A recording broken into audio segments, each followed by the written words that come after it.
देखिए, तो फलौदी पढ़ रहे हैं अपन, है ना, फलौदी जिला, ठीक है। फलौदी में देखेंगे आप क्या क्या पढ़ना है। फलौदी, फलौदी जिला। चलो बताएं मुझे, फलौदी जिले में कितने उपखंड है, फटाफट बताइए।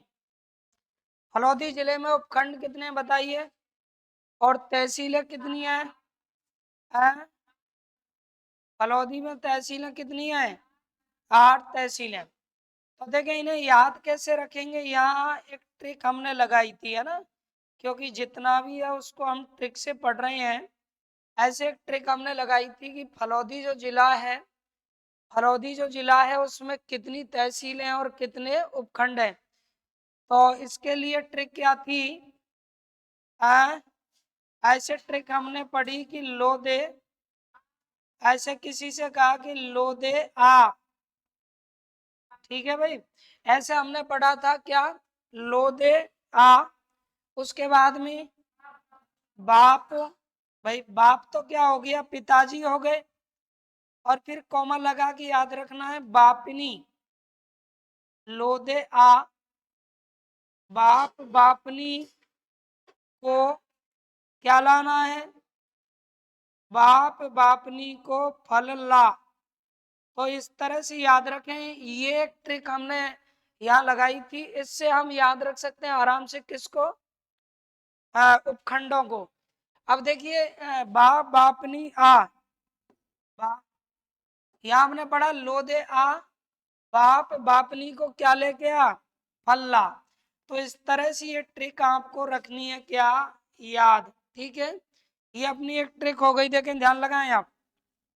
अब वो इसमें से उपखंड और तहसीलों को निकालेंगे, आराम से हम याद रख सकते हैं।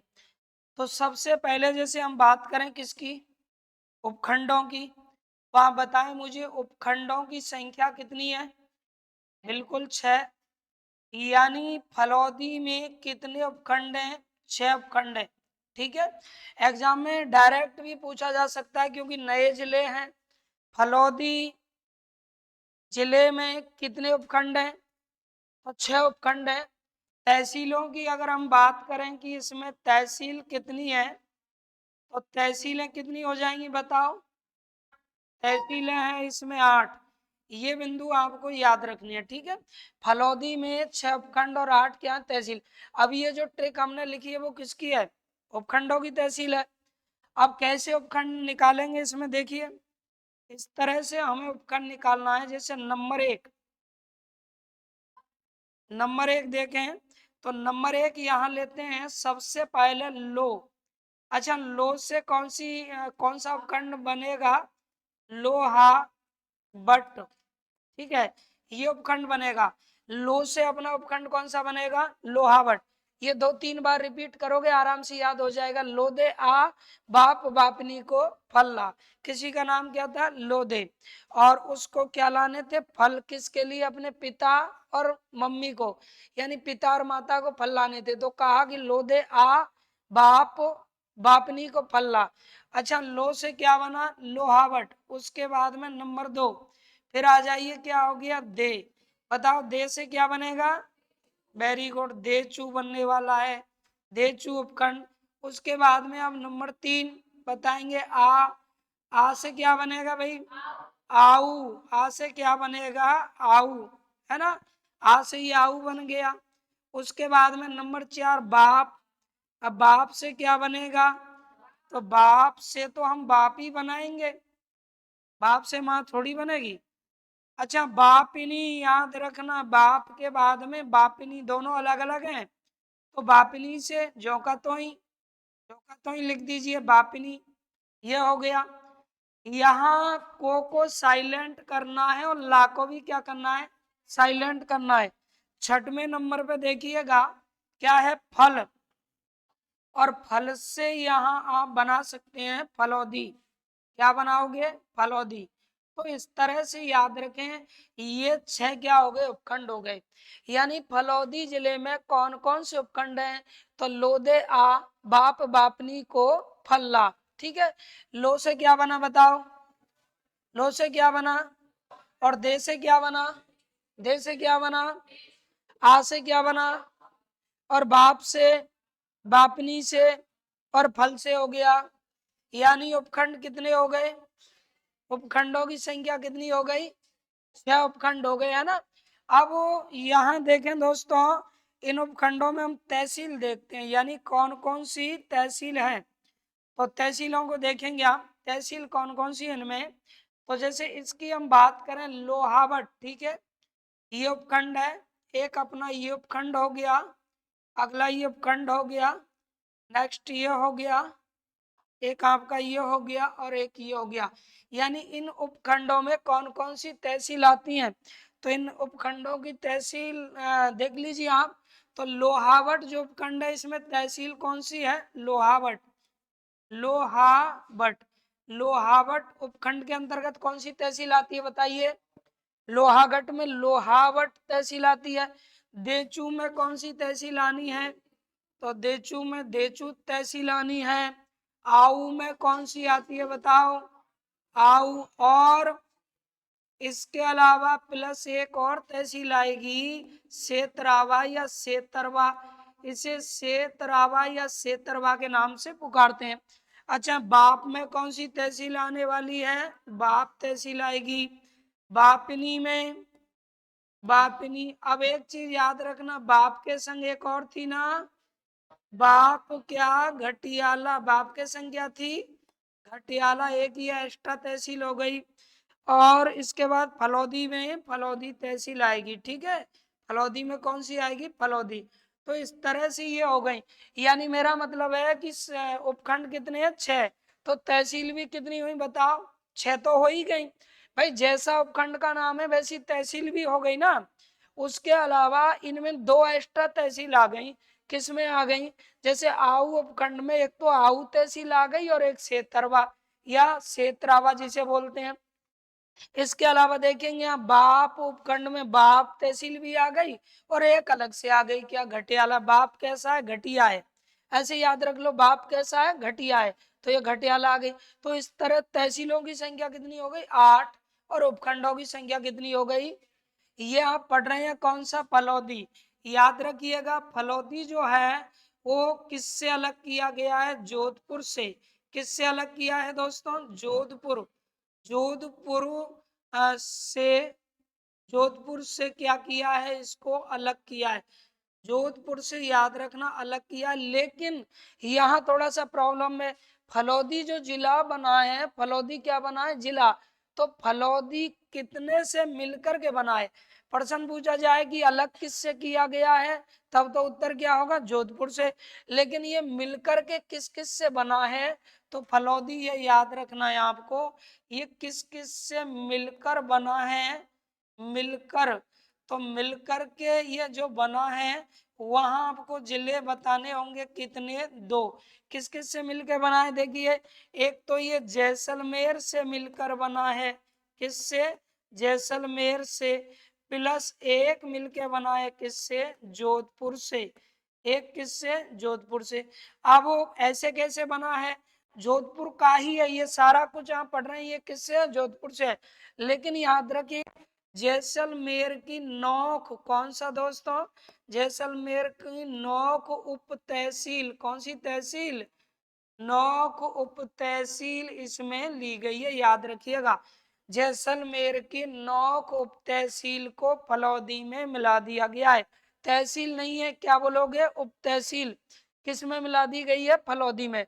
नौक उप तहसील, ये बहुत इंपॉर्टेंट सवाल हो सकता है, आने वाली परीक्षाओं में इस तरह के सवाल डाले जाएंगे। पूछेगा कि देखो जैसलमेर में कोई चेंजिंग नहीं किया। जैसलमेर आपको पता है कि क्षेत्रफल में राज्य का सबसे बड़ा जिला था।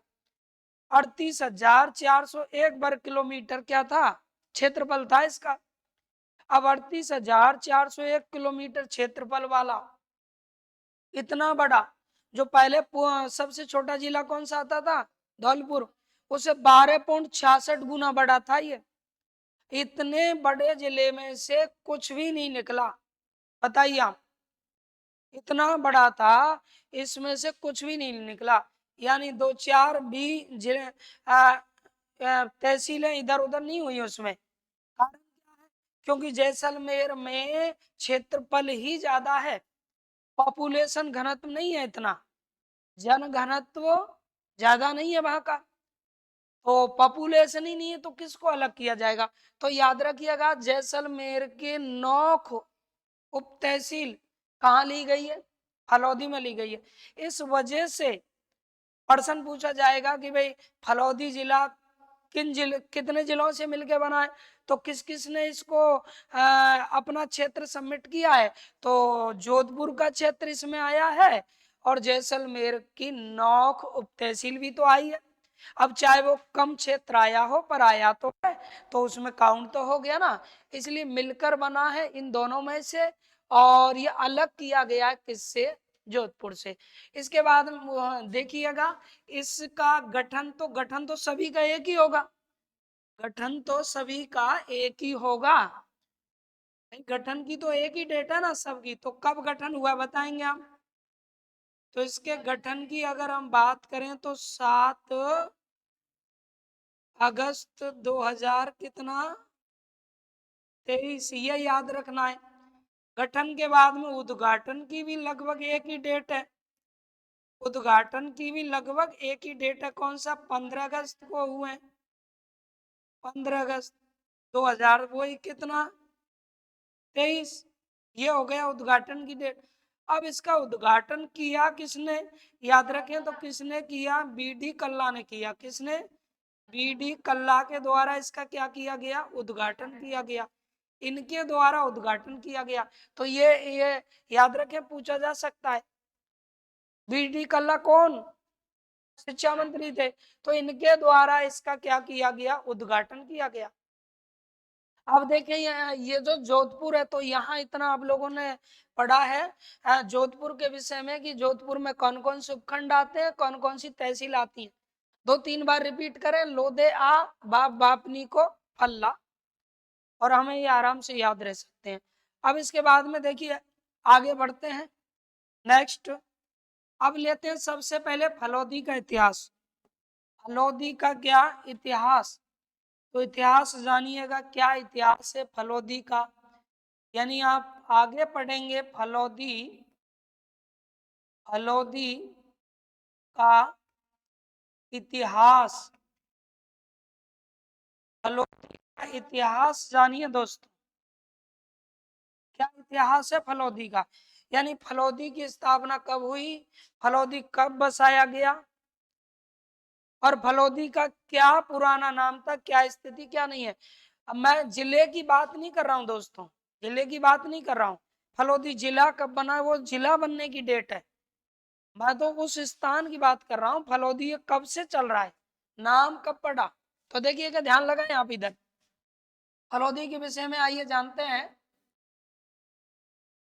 देखें तो यहाँ जानते हैं हम किसके विषय में, फलौदी के विषय में, ठीक। देखें सबसे पहले यहाँ एक, नेक्स्ट इधर हम जानेंगे अगला बिंदु, और ये देखिए तो फलौदी को लेके क्या क्या सवाल बनने हैं। सबसे पहली बात आती है, सुनिएगा, फलौदी जो है, इस फलौदी की स्थापना कब हुई। अब वो तो जिले का गठन हुआ, याद रखिए वो 7 अगस्त तो जिला बना है ना। मैं तो बात कर रहा हूँ किसकी, फलौदी की स्थापना, फलौदी किसने बसाया।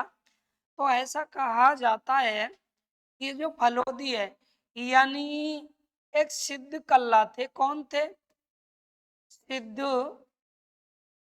क्या कल्ला, सुनिएगा इसका इतिहास, सिद्ध कल्ला। वैसे कल्ला जो है याद रखें ब्राह्मणों के अंतर्गत आते हैं, ब्राह्मणों के अंतर्गत आते हैं कल्ला। सिद्ध कल्ला नाम के एक व्यक्ति थे जो जैसलमेर क्षेत्र के थे, कहाँ के, जैसलमेर क्षेत्र के थे, कौन, सिद्ध कल्ला। अब हुआ क्या था, सिद्ध कल्ला जो है उस पे कोई प्रकोप आया जैसलमेर में, तो सिद्ध कल्ला को लगा कि मुझे यहाँ से चलना चाहिए किसी दूसरी जगह। तो ऐसा कहते हैं कि किसी बग्गी वगैरह में, जो बग्गी होती है ना पहले, इस तरह कोई गाड़ी में अपनी एक बूढ़ी माँ को बैठा के और चल दिए। बूढ़ी माँ को वो उसके हिसाब से चलते थे, बूढ़ी माँ को बहुत सम्मान देते थे। तो सिद्ध कल्ला जो है वो अपनी कहाँ से, जैसलमेर क्षेत्र से। कौन से क्षेत्र से? सिद्ध कल्ला जैसलमेर क्षेत्र से कहा जाता है कि जैसलमेर क्षेत्र से किसको लेकर के? बूढ़ी माँ, अपनी एक माँ, कौन सी? बूढ़ी माँ, इसे लेकर के दोस्तों। अब बूढ़ी माँ का नाम क्या था भाई? तो बूढ़ी माँ का नाम था लटियाला। क्या नाम था? लटियाला। आज हम एक देवी के रूप में पूछते हैं लुटियाला माता। और लुटियाला माता किन की देवी है? कल्लों की देवी। पढ़ते हैं ना, कल्लों की देवी, क्योंकि ये कल्ला थे, है ना। तो बूढ़ी माँ किसको लेकर के? लुटियाला माता को लेकर के। ये याद रखना है आपको, लुटियाला। बूढ़ी माँ थी लटियाला। क्या थी दोस्तों? लटियाला, ये उनका नाम था बूढ़ी माँ का। अब लटियाला को लेकर के ये चल पड़े। बूढ़ी माँ लटियाला को लेकर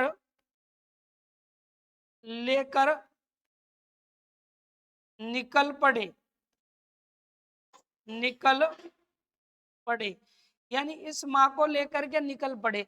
अब इन्होंने वहां एक निश्चय किया कि मैं इस माँ को लेकर के जा रहा हूँ, गाड़ी में लेकर के चले थे। तो निश्चय किया कि ये गाड़ी जिस जगह रुक जाएगी ना, जिस जगह गाड़ी रुक जाएगी उसी जगह में घर बना लूंगा, वहीं पर निवास बनाऊंगा। अब वो कहते हैं कि वो गाड़ी धीरे धीरे इधर आई जोधपुर की तरफ, और वहां खेजड़ी का एक वृक्ष था, तो उसमें वो गाड़ी रुक गई, उससे फंस गई। आज भी उसके दो हिस्से हो गए ऐसा बता दें। तो खेजड़ी के वृक्ष से टकरा करके वो गाड़ी रुक गई। तो इसने कहा कि बस अब यहीं पर समझ लें कि हमें अब माँ का आशीर्वाद मिल गया, और यहीं पर हम अपना क्या बसाएंगे, अब यहीं पर घर बसाएंगे, यहीं हमें बसावट करनी है और एक नया बसेरा यहाँ शुरू करेंगे। तो कहते हैं कि इन्होंने ये काम वहीं कर दिया। तो गाड़ी लेकर के निकल पड़े, और हुआ क्या था, जब गाड़ी लेके ये निकल पड़े तो क्या हुआ, जिस स्थान पर, कहाँ पर, जिस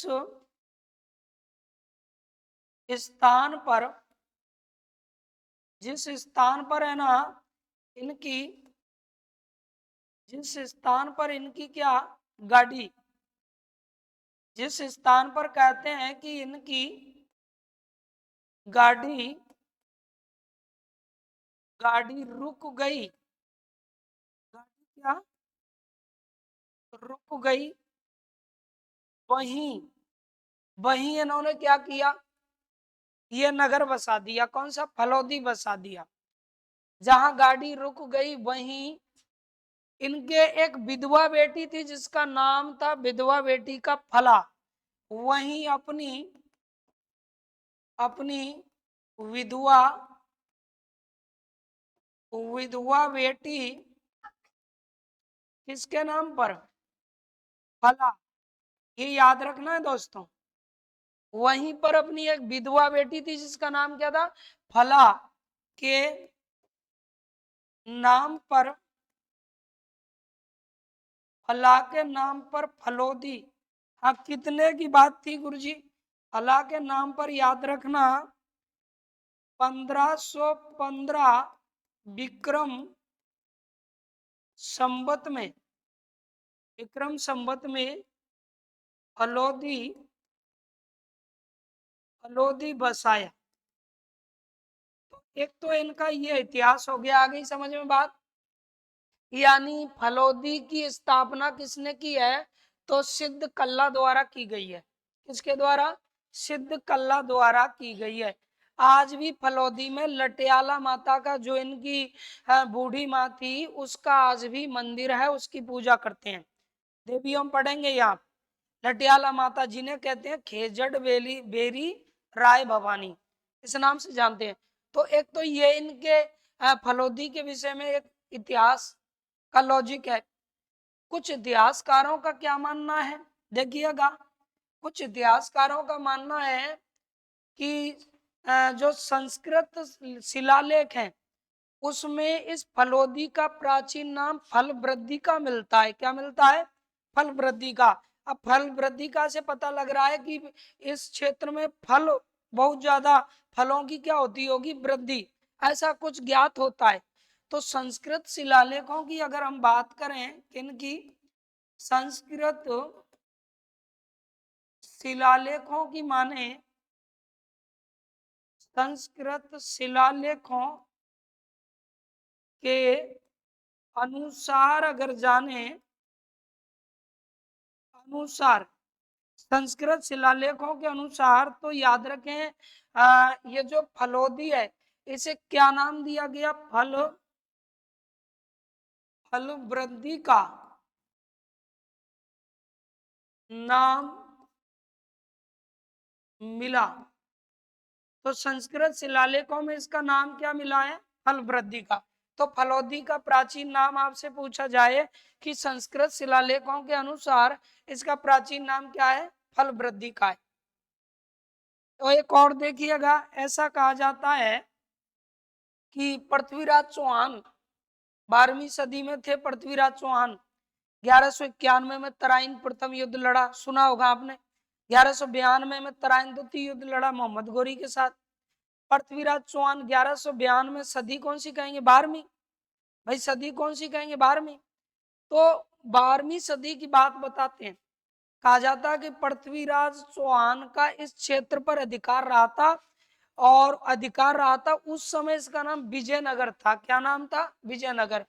तो ये भी आपको याद रखना है। पृथ्वीराज चौहान, पृथ्वीराज चौहान के, पृथ्वीराज चौहान का, ये याद रखिएगा, पृथ्वीराज चौहान का इस क्षेत्र पर अधिकार रहा, और उस समय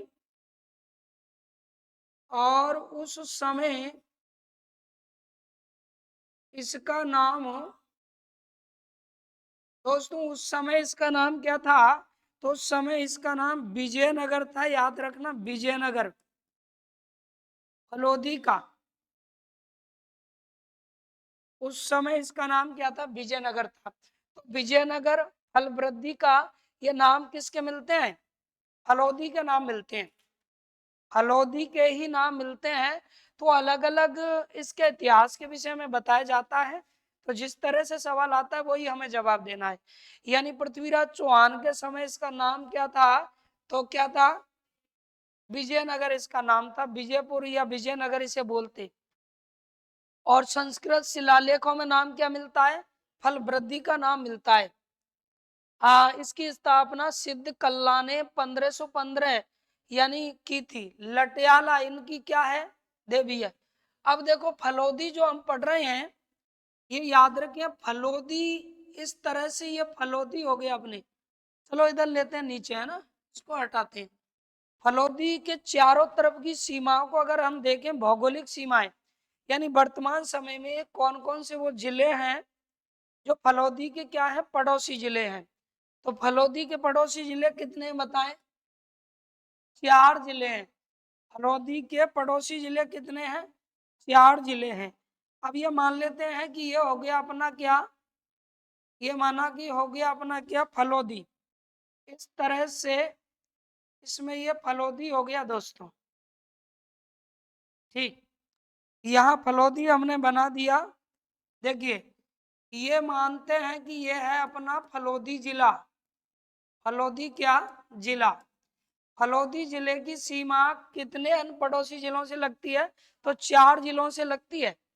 अब कौन कौन से वो 4 जिले हैं जिनसे लगती है फलोदी की सीमा, तो आइए जानते हैं फलोदी की जो सीमा है वो कौन कौन से 4 जिलों से लगती है। तो इस हिस्से में देखेंगे आप, देखिएगा इस हिस्से में याद रखें, देखोगे तो यहाँ आपका ये एक हो जाएगा। एक हिस्से में आप यहाँ देखोगे, नेक्स्ट एक इधर अपना होगा ये, और एक ये हो गया। यानी 4 जिलों से लगेगी इसकी क्या, सीमा। यहाँ बीकानेर है दोस्तों, बीकानेर इसका पड़ोसी है। इससे सीमा लगती है किसकी? फलोदी की। इधर जैसलमेर है, जैसलमेर से सीमा लगती है किसकी? फलोदी की। और इधर जोधपुर नहीं पढ़ना है, जोधपुर ग्रामीण पढ़ना है। जोधपुर क्या पढ़ोगे? जोधपुर ग्रामीण है, याद रखें इस बात को। तो जोधपुर ग्रामीण की यहाँ सीमा लगती है। और इधर अपना हो जाएगा कौन सा? नागौर। तो अब इस तरह का सवाल भी पूछा जा सकता है कि फलोदी निम्न में से किस जिले से सीमा नहीं बनाता है, तो फिर आपको यहाँ एक ऑप्शन में जोधपुर जरूर देगा वो। जब फलोदी की सीमा जो जोधपुर से भले ही अलग हुआ है, लेकिन इसकी सीमा जोधपुर से नहीं लगती है, किससे लगती है? जोधपुर ग्रामीण से। तो ये चार इसके क्या हैं? पड़ोसी जिले हैं। तो ये भी आपको याद रखना है। फलोदी के पड़ोसी जिले कौन कौन से हैं? तो ये हो गया बीकानेर, जैसलमेर, और उधर नागौर है, इधर है जोधपुर ग्रामीण। तो इस तरह से हम फलोदी की बात कर रहे हैं। एक बार थोड़ा सा रिपीट कर लीजिए, फिर आगे बढ़ते हैं। फलोदी को लेके क्या क्या जी के फलोदी का बनने वाला है, तो देखेंगे। ये आप पढ़ रहे हैं कौन सा? फलोदी। फलोदी जिला पढ़ रहे हैं, याद रखें। कौन सा जिला पढ़ रहे हैं? फलोदी। तो चलो आप बताएंगे मुझे, फलोदी जिला किससे अलग हुआ है? फटाफट बताते चलिए। जोधपुर से अलग हुआ है। फलोदी किससे अलग हुआ है? जोधपुर से अलग हुआ है। फलोदी को मैं कितने उपखंड है? 6 उपखंड है। फलोदी में कितने उपखंड है? फलोदी में तहसीलें कितनी है? इन्हें याद रखेंगे। लोदे आ, बाप बापनी को फल्ला। किसी ने कहा कि लोदे आ और बाप बापनी को पल्ला। लो से बना, दे से बना, आ से बना, बाप से बना, और बापनी से, और को साइलेंट है, फल से बना, और ला साइलेंट है। अब इन 6 उपखंडों में इस नाम की 6 तहसील भी हैं, लेकिन आऊ उपखंड में एक एक्स्ट्रा तहसील आती है। कौन सी? सेतरवा या सेतरावा। और बाप उपखंड में एक एक्स्ट्रा तहसील आती है। कौन सी? तो इस तरह से तहसीलों की संख्या कितनी हो गई? अच्छा बताएंगे, फलोदी जिले का गठन कब हुआ? 7 अगस्त 2000। उद्घाटन कब हुआ? 15 अगस्त 2023। इसका उद्घाटन किया तत्कालीन शिक्षा मंत्री किसने? बीडी कल्ला ने। तत्कालीन शिक्षा मंत्री बीडी कल्ला ने। अगला सवाल मैंने बताया कि फलोदी किससे अलग हुआ? तो जोधपुर से। लेकिन फलोदी कितने जिलों से बना? तो 2 जिलों का मैं इसमें क्षेत्र लिया गया है, चाहे वो कम लिया गया है। जोधपुर से तो लिया ही है, लेकिन जैसलमेर की कौन सी तहसील है? नौक तहसील इसमें उप तहसील, सॉरी, जैसलमेर की नौक उप तहसील इसमें शामिल की गई है। ये बहुत इंपॉर्टेंट सवाल है। बाकी जैसलमेर से कोई छेड़छाड़ नहीं की है, क्योंकि बड़ा है, बड़े से कोई छेड़छाड़ नहीं कर सकता। अब आपने पढ़ा है फलोदी का क्या इतिहास? फलोदी नाम कैसे पड़ा, कब इसकी स्थापना हुई? तो कहा जाता है कि सिद्ध कल्ला जैसलमेर क्षेत्र से बूढ़ी माँ लटियाला, बूढ़ी माँ कौन थी दोस्तों? लटियाला को, बूढ़ी माँ किसको? लटियाला को लेकर के निकल पड़े, है ना। जैसे ही कोई प्रकोप आया, दबाव, तो वहां से निकल पड़े कि दूसरी जगह हम कहीं नया शहर बसाएंगे। और जिस स्थान पर इनकी गाड़ी रुक गई, कहते हैं कि जहां गाड़ी रुक गई वहीं पर, वहीं अपनी विधवा बेटी फला के नाम पर इन्होंने 1515 विक्रम संवत में फलोदी बसा दिया। तो इनकी एक विधवा बेटी थी, कौन? फला। उसके नाम पर इन्होंने ये बसाया है, क्या? फलोदी बसाया है। तो फलोदी के संस्थापक सिद्ध कल्ला माने जाएंगे, ठीक है। अच्छा, संस्कृत शिलालेखों की माने तो इनमें लिखा है कि फलोदी का प्राचीन नाम क्या था? फल वृद्धि का। संस्कृत शिलालेखों में फलोदी का जब विश्लेषण हुआ है तो किस नाम से हुआ है? फल वृद्धिका। इसलिए आप याद रखें, फलोदी को फल वृद्धिका के नाम से भी पुकार सकते हैं, प्राचीन नाम हो गया। कहा जाता है कि पृथ्वीराज चौहान, जो चौहानों में अजमेर के चौहानों में अंतिम शासक हैं, पृथ्वीराज चौहान जो है, उनका इस क्षेत्र पर क्या रहा था? अधिकार रहा था। तो उस समय इसका नाम क्या था? विजयनगर नाम था। तो इसे प्राचीन विजयनगर के नाम से भी जानते हैं। इसके बाद में देखिए, हमने पढ़ा है कि फलोदी जो है, इसके पड़ोसी जिलों की संख्या कितनी है? बताओ। 4 पड़ोसी जिले हैं फलोदी के पड़ोस में। इधर देखें तो ये बीकानेर है, इधर जैसलमेर, नीचे जोधपुर ग्रामीण और नागौर। यानी जोधपुर की सीमा इससे नहीं लगती है, जोधपुर ग्रामीण की सीमा लगती है। अब इसके बाद में देखें एक एक चीज की करते हैं चर्चा। आगे देखिएगा, पॉइंट टू पॉइंट पढ़िएगा फलोदी के विषय में।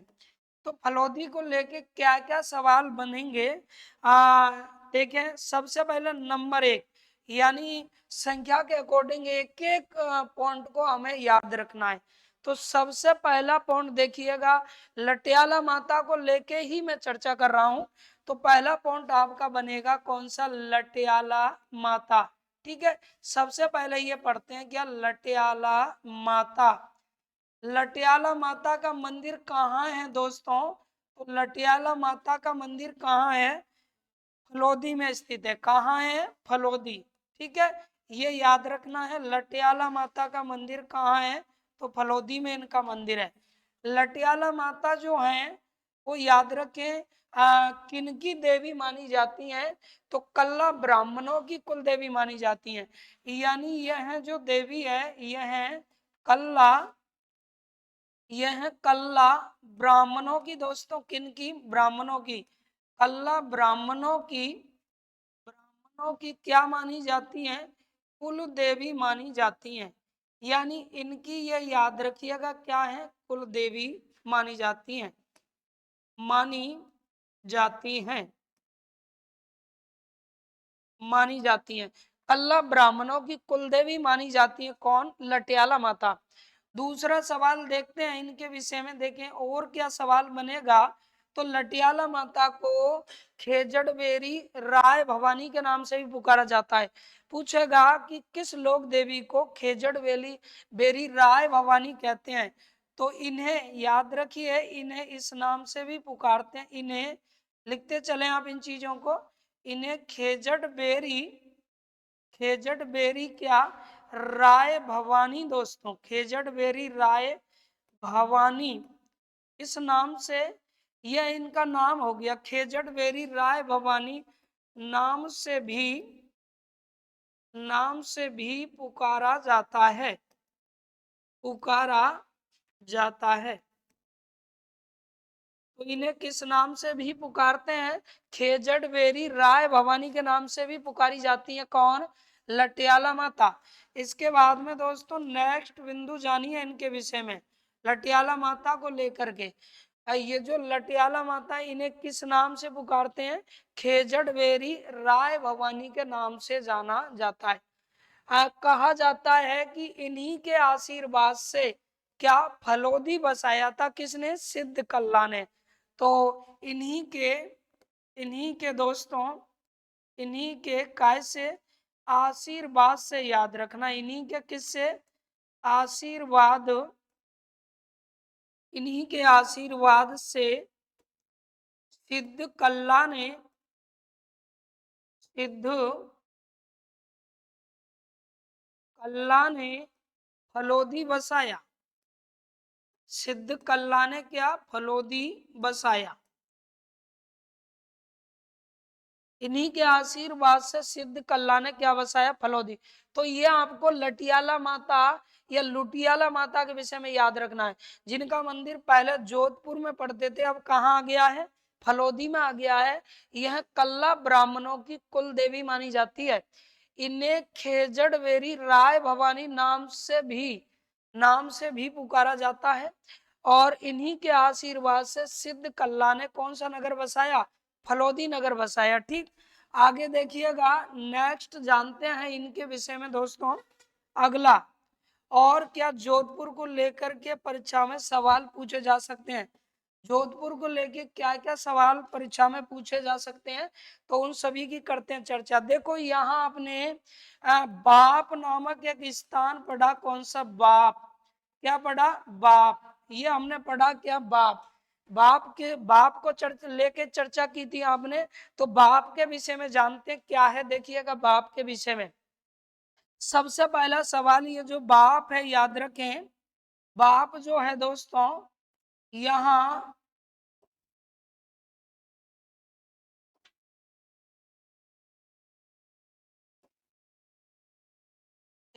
बाप जो है यहाँ राज्य का, याद रखें किसका, राज्य का दोस्तों, क्या, प्रथम, बाप स्थान पर राज्य का प्रथम कोयला, राज्य का प्रथम क्या दोस्तों, कोयला संयंत्र स्थापित हुआ था। राज्य का पहला कोयला संयंत्र क्या हुआ था, स्थापित हुआ था। कहाँ पर स्थापित, कहाँ हुआ बताएंगे आप, बाप स्थान पर हुआ। यानी राजस्थान का पहला कोयला संयंत्र कहाँ स्थापित हुआ, तो वो बाप स्थान पर स्थापित हुआ। दूसरा सवाल देख सकते हैं आप इसके विषय में, बाप याद रखें दोस्तों, बाप राजस्थान में, ये जो बाप है वो हमारे किस में, राजस्थान में खारे पानी की झील भी है बाप नाम से। खारे पानी की, खारे पानी की क्या है, खारे पानी की झील है राजस्थान में, खारे पानी की झील भी है, ये क्या, बाप। तो बाप एक खारे पानी की क्या है, झील है ना। बाप खारे पानी की झील भी है।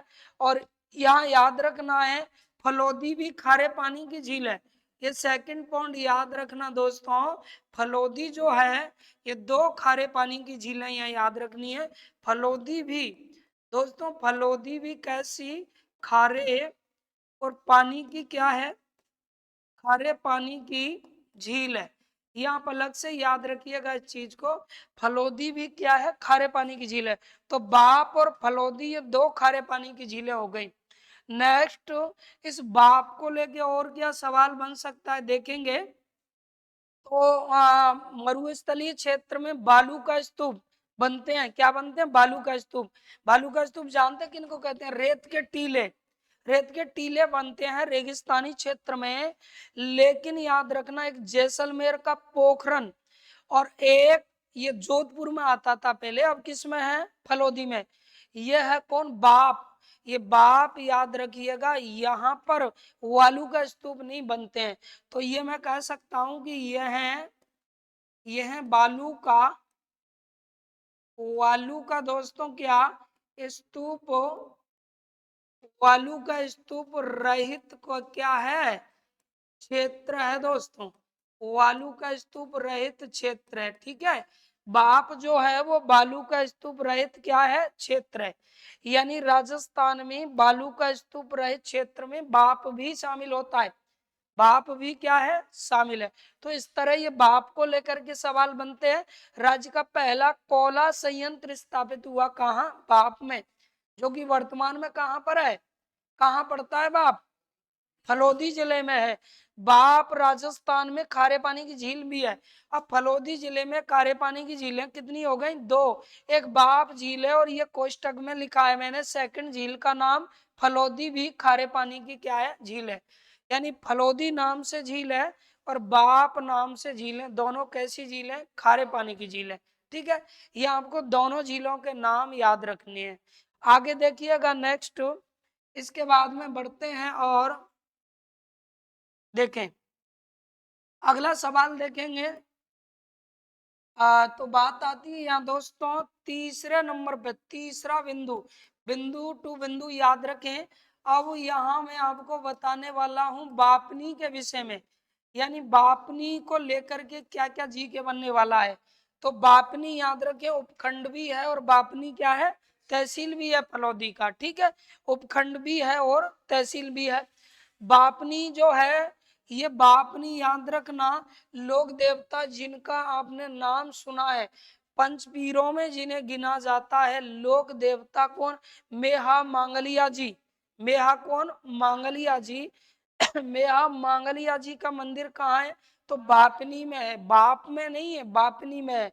तो यहाँ याद रखना क्या है, यहाँ मेहा, मेहा मांगलिया जी दोस्तों, यहाँ कौन, मेहा मांगलिया जी, मेहा मांगलिया जी का क्या है, मंदिर है दोस्तों, मंदिर है, याद रखें। मेहा मांगलिया जी का यहाँ क्या है, मंदिर है। कहाँ है इनका मंदिर, बापनी में है। मेहा मांगलिया जी कैसे लोग देवता हैं, तो आप देखिएगा मेहा मांगलिया जी के विषय में।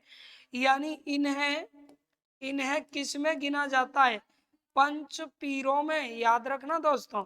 इन्हें पंच पीरों में, पंचपीर जानते हैं आप किसको कहते हैं, ऐसे राजस्थान के ऐसे लोक देवता, ऐसे लोक देवता जिनकी राजस्थान के ऐसे लोक देवता जिनकी पूजा हिंदू और मुस्लिम दोनों संप्रदाय के लोग करते हैं, ऐसे लोक देवता किन में गिने जाते हैं? पंचपीरों में। ठीक है, और कौन कौन से लोक देवता पंचपीरों में गिने जाते हैं? रामदेव जी गिने जाते हैं, हडबू जी गिने जाते हैं, मेहा मांगलिया जी गिने जाते हैं, गोगा जी गिने जाते हैं और पाऊ जी गिने जाते हैं। तेजा जी पंचपीरों में नहीं गिने जाते, देवनारायण जी नहीं गिने जाते हैं, और भी लोग देवता हैं। तो ये 5 पंचपीरों में गिने जाते हैं। तो इन्हें पंचपीरों में याद रखना दोस्तों, गिना जाता है। किस में गिना जाता है? पंचपीरों में गिना जाता है, ऐसे लोग देवता ये। दूसरा एक और पॉइंट यहाँ समझ लीजिए इनके बारे में।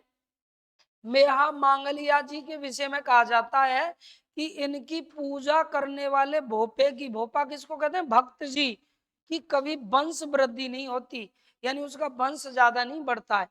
इनकी कहा जाता है कि इनकी पूजा पूजा करने वाले करने वाले करने वाले किसकी दोस्तों? करने वाले भोपे की क्या नहीं होती? भोपे की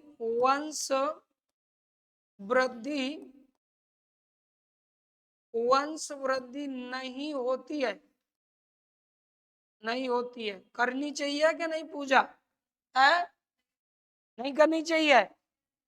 अच्छा, चलो देखें, इनकी पूजा करने वाले भोपे की कभी क्या नहीं होती है? वंश वृद्धि नहीं होती है। अगला सवाल देखिए इनके विषय में और क्या बनता है। इनके घोड़े का नाम पूछा जाता है दोस्तों, घोड़ा। तो याद रखें, इनका जो घोड़ा है उसका नाम है क्या? किरड काबरा। क्या नाम है दोस्तों? किरड काबरा इनके घोड़े का नाम है ना। चलो फटाफट बताओ मुझे आप, पाऊ जी की घोड़ी का नाम क्या है?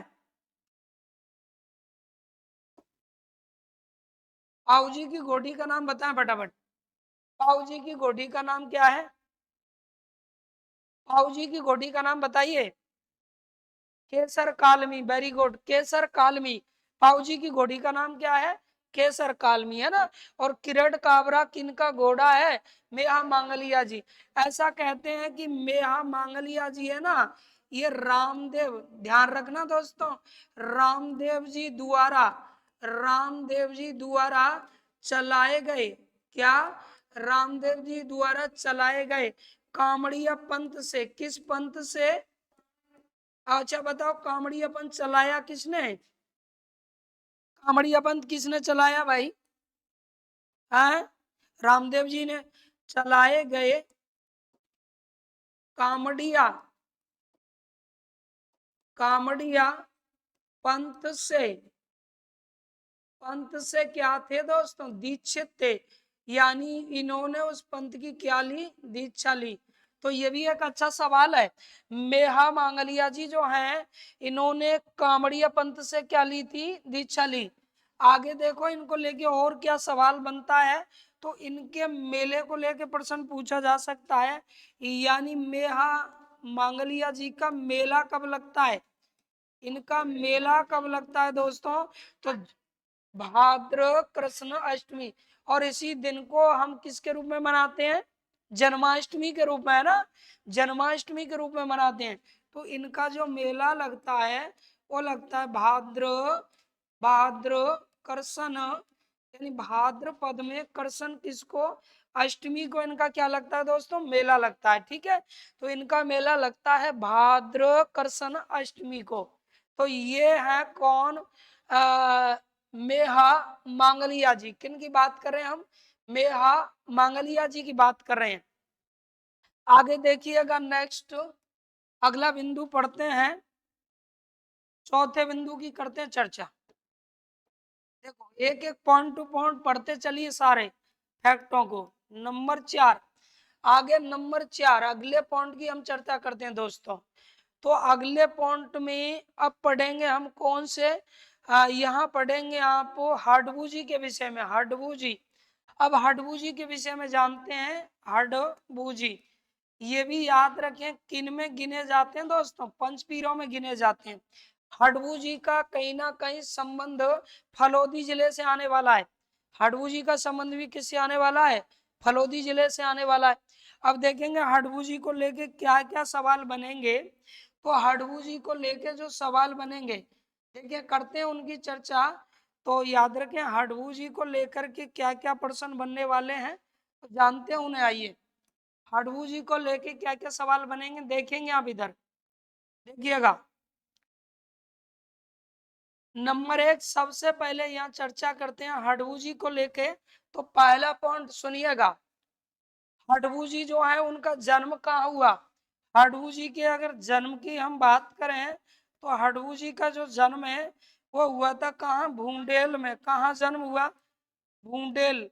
याद रखें भूंडेल में, और भूंडेल कहाँ है दोस्तों, भूंडेल तो नागौर में है। यहाँ हडबू जी का क्या हुआ, जन्म हुआ। सबसे पहली बात, हडबू जी का जन्म कहाँ हुआ बताएं, भूंडेल नागौर में जन्म हुआ। ठीक है, अब जन्म नागौर में हुआ तो फिर इधर फलोदी में क्यों पढ़ा रहे हैं, बिल्कुल फलोदी में पढ़ना ही पड़ेगा। हडबू जी जो है इनके विषय में कहा जाता है दोस्तों कि इन्होंने जोधपुर के राजा कौन, जोधपुर के राजा कौन, राव जोधा। जोधपुर के राजा कौन, राव जोधा को एक कटार और घोड़ा भेंट किया और आशीर्वाद दिया कि तुम्हारा राज्य आगे फलेगा फूलेगा। यानी इन्होंने, याद रखें इन्होंने, इन्होंने किसको दोस्तों, राव जोधा को, किसके लिए, राव जोधा। इन्होंने राव जोधा को एक क्या भेंट किया था, एक तलवार दोस्तों। एक तो क्या दी उनको, तलवार दी, तलवार पिलस, और क्या दिया इसके अलावा, तलवार घोड़ा, क्या किया, भेंट किया, तलवार घोड़ा भेंट किया। और क्या कहा इन्होंने उनसे, और कहा, और कहा कि ऐसे आशीर्वाद भी दिया। कहा इन्होंने, क्या कहा कि तुम्हारा राज्य आगे फलेगा फूलेगा, और कहा कि तुम्हारा, तुम्हारा नया साम्राज्य क्या होगा दोस्तों, नया साम्राज्य स्थापित होगा, स्थापित होगा। और इसके बाद में रिजल्ट भी ऐसे ही निकले, याद रखें क्या रिजल्ट निकले।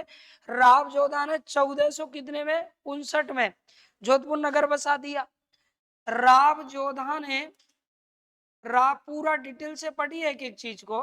राव जोधा ने दोस्तों कितने में, 1459 ईस्वी में क्या किया, जोधपुर नगर बसाया। क्या बसाया, जोधपुर नगर, जोधपुर नगर बसाया। तब, तब प्रसन्न होकर के, याद रखें क्या होकर के, प्रसन्न होकर के।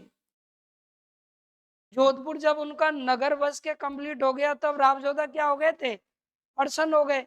और राव जोधा ने प्रसन्न होकर के क्या किया, प्रसन्न होकर के क्या किया, यानी उन्हें एक जागीर दे दी प्रसन्न होकर के। हडबू जी के लिए, किसके लिए, हडबू जी, हडबू जी ये याद रखना है दोस्तों, किसके लिए, हड, हडबू जी के लिए क्या किया, हडबू जी के लिए कौन सी जागीर दी बताएंगे आप। हडबू जी के लिए याद रखना दोस्तों, हडबू जी के लिए कौन सी एक जागीर दे दी, बेंगटी। कौन सी जागीर, बेंगटी, ऐसे याद रखना ये है ना। हडबू जी के लिए बेंगटी की क्या दे दी, जागीर, बेंगटी जागीर, जागीर। वह एक और क्या दिया साथ में, एक बैलगाड़ी भी इन्होंने भेंट की, याद रखें जागीर, वह एक बैलगाड़ी भेंट की, एक बैलगाड़ी, एक बैलगाड़ी दे दी। अब ये कहाँ रहने लगे थे, कहाँ रहने लगे, बेंगटी में आ गए थे। इस वजह से हडबू जी का संबंध बेंगटी से माना जाता है। ठीक है, और बेंगटी वर्तमान में कहाँ है बताएंगे आप, बेंगटी वर्तमान में कहाँ है गुरुजी, फलोदी जिले में स्थित है। बेंगटी वर्तमान में कहाँ गया है, तो फलोदी नए जिले में आ चुका है। ये चीजें याद रखनी है। अब ये बेंगटी की जागीर इनको मिल गई, तो ऐसा कहते हैं कि आज भी ये वहीं इनके मंदिर में हडबू जी है ना, इनके मंदिर में मूर्ति नहीं बल्कि किसकी पूजा होती है, गाड़ी। कैसे कौन से लोग देवता हैं जिनके मंदिर में मूर्ति के स्थान पर गाड़ी की पूजा होती है? तो याद रखना दोस्तों, हडबू जी जो है, हडबू जी के काय में मंदिर में, हडबू जी के मंदिर में, हडबू जी के मंदिर में मूर्ति के स्थान पर, किसके स्थान पर दोस्तों, मूर्ति के स्थान पर, मूर्ति के स्थान पर किसकी पूजा होती है बताएंगे आप? बैलगाड़ी की, है ना। बैलगाड़ी वहां रखी हुई है, बैल गाड़ी की, बैलगाड़ी की क्या होती है, पूजा होती है, पूजा होती है। तो ये बहुत अच्छा सवाल है, किस लोक देवता के मंदिर में मूर्ति के स्थान पर बैलगाड़ी की पूजा होती है? तो हडबू जी के मंदिर में। अब आप मुझे बताओ हडबू जी का मंदिर कहाँ है, कहाँ है हडबू जी का मंदिर? तो हडबू जी का मंदिर है दोस्तों बेंगटी में। कहाँ है इनका मंदिर? बेंगटी में। और बेंगटी तो आपको पता ही है कि बेंगटी कहाँ है, तो बेंगटी फलोदी के अंदर है। बार बार लिखो इन चीजों को, तभी याद होगा ये। बेंगटी फलोदी में। तो हडबू जी का यहाँ मंदिर है जहाँ बैलगाड़ी की पूजा की जाती है। हडबू जी जो है इनके बारे में कहा जाता है कि हडबू जी, याद रखें, कैसे, छोटा कर दूं क्या, लिखा नहीं है? हाँ, चलो देखें। हडबू जी के विषय में कहा जाता है कि हडबू जी जो है, याद रखना दोस्तों, ये हडबू जी है ना, इन्हें और किस किस नामों से पुकारा जाता है, और किस नाम से? तो सबसे पहली बात, हडबू जी रामदेव जी के मौसेरे भाई हैं, रामदेव जी के मौसेरे भाई के नाम से पुकारे जाते हैं। यानी इन्हें कहते हैं रामदेव जी के लोक देवता। कौन हुए? रामदेव जी, रामदेव जी के मौसेरे भाई, मौसेरे भाई, ठीक है। इस नाम से भी जाने जाते हैं कौन से लोक देवता? हडबू जी। दूसरा, शकुन शास्त्र के ज्ञाता थे हडबू जी। किसके ज्ञाता थे? शकुन शास्त्र के, शकुन शास्त्र के ज्ञाता कौन से लोक देवता माने जाते हैं? तो जवाब होगा हडबू जी। तीसरा बिंदु सुने हडबू जी को और क्या कहते हैं? वीर योद्धा के नाम से भी जाने जाते हैं हडबू जी। किस नाम से? वीर योद्धा, वीर योद्धा भी कहलाते हैं। कौन? हडबू जी। हडबू जी को वीर योद्धा के नाम से भी जाना जाता है। किस नाम से जानते हैं? वीर योद्धा। रामदेव जी के मौसेरे भाई शकुन शास्त्र के ज्ञाता और क्या? वीर योद्धा भी कहलाते हैं। कौन? हडबू जी। आगे देखें हडबू जी को और क्या कहते हैं। तो हडबू जी, याद रखें, पराक्रमी पुरुष के नाम से भी, यानी पराक्रमी, पराक्रमी पुरुष के नाम से भी जाने जाते हैं। कौन? हडबू जी। हडबू जी को पराक्रमी पुरुष के नाम से भी जानते हैं दोस्तों। इन्हें वचन सिद्ध पुरुष भी कहा जाता है। जिस बात को कह दिया वो अटल सत्य थी। यानी वचन, वचनों के तो एक तरह से क्या थे ये, सिद्ध पुरुष। इस नाम से भी हडबू जी को जाना जाता है। तो कई नामों से हडबू जी जाने जाते हैं, जिनमें ये बहुत इंपॉर्टेंट है, इसमें आप डबल स्टार लगा लो, भले डबल सितारा चमका दो। शगुन शास्त्र के ज्ञाता माने जाते हैं। कौन? हडबू जी। तो हडबू जी का मंदिर कहाँ है? बेंगटी में। और बेंगटी अब कौन से जिले में पड़ने वाले हैं? फलोदी नए जिले में पड़ने वाले हैं। फलोदी नया जिला है, उसमें आप पढ़ोगे क्या? बेंगटी। बेंगटी कहाँ पढ़ोगे? फलोदी में। आगे बढ़ते हैं, देखो और एक दो स्टेपों की करते हैं चर्चा। तो कितने बिंदु पढ़ लिए आपने? 4, ठीक है। चौथे बिंदु के बाद अब नेक्स्ट बिंदु हम पढ़ रहे हैं, यानी जिले को लेके क्या क्या सवाल बनेंगे। तो एक एक पॉइंट टू पॉइंट बिंदुओं में आप पढ़ रहे हैं। अब यहाँ पढ़ते हैं दोस्तों करनी माता के विषय में। कौन सी माता बताओ? करनी माता, ठीक है। करनी माता का कहीं ना कहीं संबंध है क्या? बिल्कुल। करनी माता का क्या संबंध, देखिएगा। करनी जो माता है दोस्तों, एक करनी माता का मंदिर कहाँ है बताओ? बीकानेर में। लेकिन इनके जन्म को लेके अगर हम बात करें, करनी माता का जन्म, तो करनी माता का जन्म हुआ था सुआप गांव में, कौन से गांव में? सुआप गांव में करनी माता का जन्म हुआ। और ये सुआप गांव वर्तमान में कहाँ आ चुका है गुरुजी?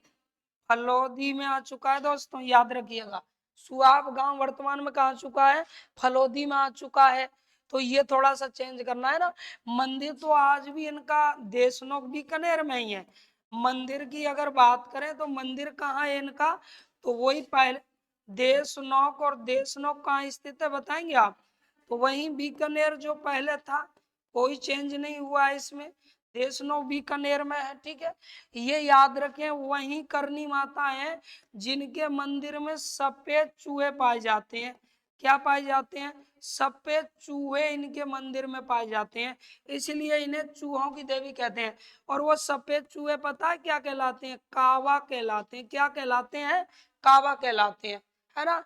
याद रखें, इस देवी के मंदिर में चूहे मर ना जाए, मर ना जाए, इस वजह से पैर उठा के नहीं रखते, दब जाएगा। यानी इनके मंदिर में कैसे चलना पड़ता है? तो मंदिर में पैर घसीट कर चलना पड़ता है। पैर कैसे? पैर घसीट कर चलना पड़ता है। घसीट कर, है ना, पैर घसीट कर चलना पड़ता है। इस देवी के मंदिर में पैर घसीट कर चलना पड़ता है। ये मेन बिंदु बता रहा हूँ, बाकी तो अपन जब इस देवी को पढ़ेंगे तो बहुत सारी डिटेल इसकी है। कुछ प्रमुख प्रमुख बातों की चर्चा कर रहे हैं। तो किस देवी के मंदिर में पैर घसीट कर चलना पड़ता है? तो वो है कौन सी? करनी माता है, चूहों की देवी। राजस्थान में किस देवी का मंदिर मठ कहलाता है? तो याद रखना, इनके मंदिर को पता है क्या कहा जाता है? मंदिर मठ कहलाता है दोस्तों। ये अच्छा सवाल है, किस देवी का मंदिर राजस्थान में मठ कहलाता है? तो वो हो जाएगी कौन सी देवी? करनी माता। तो चलो फटाफट जवाब दें आप मुझे, किस देवी के मंदिर को दरगाह कहते हैं? फटाफट बताइए। यहाँ लिख रहा हूं दरगाह, यानी मंदिर, ऐसी देवी जिनका मंदिर क्या कहलाता है दोस्तों? दरगाह।